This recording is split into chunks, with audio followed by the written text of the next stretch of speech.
children of Israel. See, the children of Israel also were jacked up. Soon as Moses went away, they created a what? Idol. A calf. Idol. Idol. They created an idol, right? Right. As soon as God does not respond to us the way we want God to respond to us, we create idols. Mm-hmm. We create idols. Why you shake your head? Mess up every time. Right. We create as soon as we, and so how do we create those idols in our lives? We shop. There you go. Y'all in there. Sex. There you go. Y'all Drink.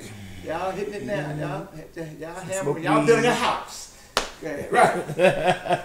What's wrong with weed? Smoke weed. It's of the earth. Oh, it's so was alcohol. It's anything you do to extreme, that's your idol that you put first. That's what He he's said, "What's wrong saying. with Idol smoking meaning. And then I'm sitting I'm just next asking to a her. Well, Stop depends over. on where you are. It's illegal. Yeah, you withhold your tithe, your money. Oh yeah, because you're scared of, okay, am I gonna be able to put something in my refrigerator? Am I gonna put Right. something in the church? And Or then, just yeah. even if, the example Pastor gave, you get mad at God, well, I've been paying my tithe, he ain't doing this, let me keep my money. Right. Yeah. That's real. And I can testify to that. The past couple month or so, every time I write that check, I'm like, okay. All right, but you gotta trust God. You gotta trust God. But what else? What else? The question I asked. What is the question I asked? You asked what kind of idols do we run to? Yeah, the idols. What other idols do we have in our lives? Money. Yeah. Some people idolize money. Right. Okay. Mm-hmm. Right. Certain relationships. Right. Mm-hmm. Right. Spouse, family, children, Right. job. Ego. Pastor, Right. because sometimes some people would elevate their bishop to divine level. Right. That's why I'm always very real with y'all. Yeah. Apostolic Redeemer. Most holy one. Right. So nobody, but we will begin to idolize. And now that's not to say that we should not. We are made in community, so we should always be dependent on each other because communities come together. There's nothing we can't do. Mm-hmm. But we don't idolize anybody or anything in our lives. The moment you begin to idolize something, it's the moment you lose that thing. Mm. All right. God is very clear. There will be no other gods before me. Mm-hmm. You will not. God is a God that wants you to recognize that all your help and health comes from the Lord. All right. So the moment you begin to idolize anything or anybody, you're prone. Well, not prone. You will lose it. Mm-hmm. You will lose it. All right. All right. But not all that. God, the Lord will keep you from all evil.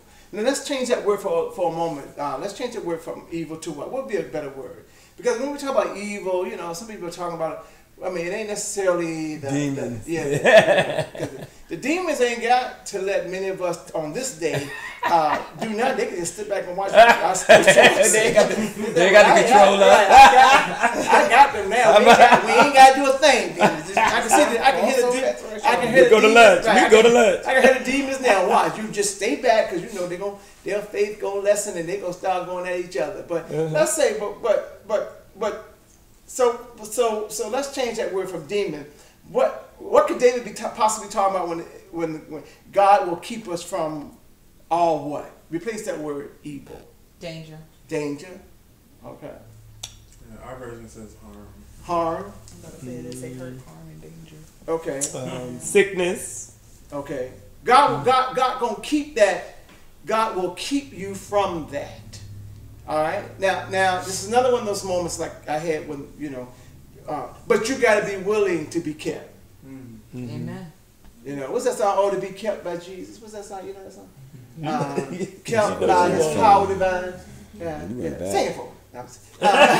Oh, to be kept by Jesus. You got to decide whether or not you want to be kept at this very moment, though. Right. Do you want to be kept?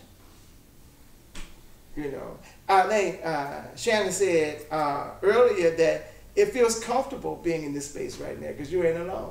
Mm-hmm. Yeah. Mm-hmm. And she was talking about her fear. And so, you know, you have to decide if being kept is what you want right now, then God will keep you. You know, but some of us like to be, and I'm not talking about anybody particularly. Let me talk about me. There have been times in my life when I didn't want to be kept. I simply did not want to be kept. Mm-hmm. You know, and nobody felt that way ever. I didn't want to be kept. By God, yeah. Huh? You mean by God? Yeah. Yes. Yeah, because I want to do my mess. Right. Mm-hmm. And I've been so angry with life that the hell with it. I want it. God, forget you. Right. You know. I've been there. You ain't never been there. Not even in the midst of your weed. You ain't never been In the midst of your weed.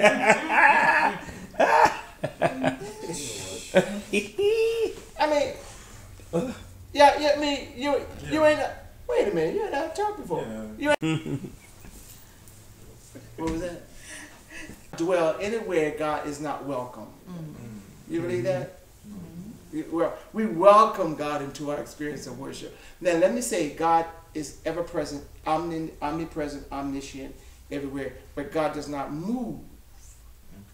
And because God wishes to be, you have the choice to welcome God. God gives you that. That's the only that God gives you the power to choose or not.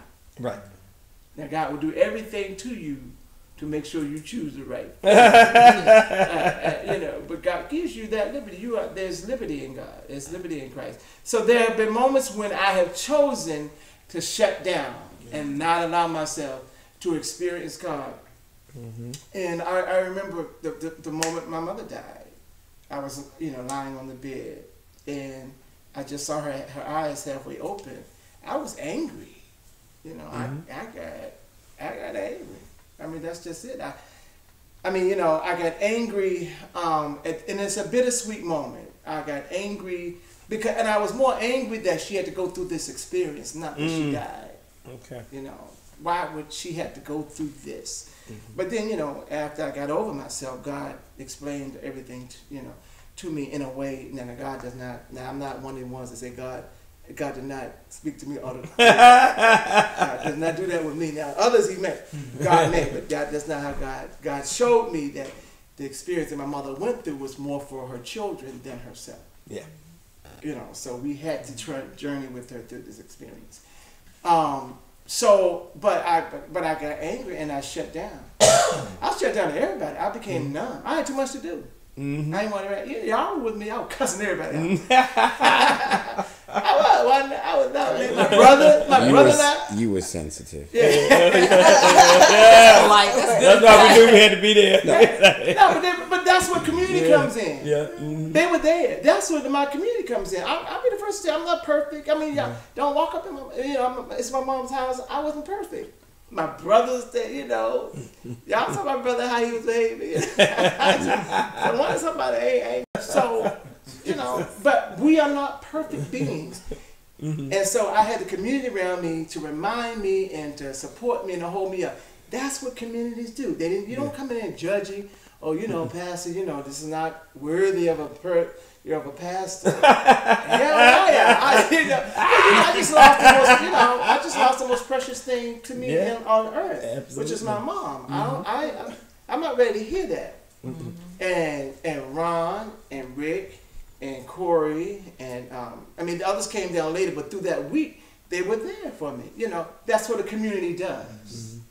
Mm-hmm. That's the thing. That's how I know if God with community can get me through that.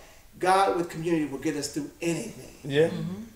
Anything. Yeah. But you can't come in like they knew not to come in prejudging me.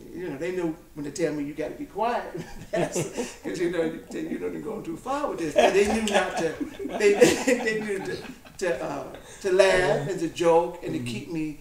And we all will have moments like this if you allow people to come into your personal space and be with you in your personal space and not be afraid. Mm-hmm. Yeah. So yes, my foot did not slip. Yeah. And God was with me always, because the God in individuals came through. Yeah. All right. Now, and this last says, keep you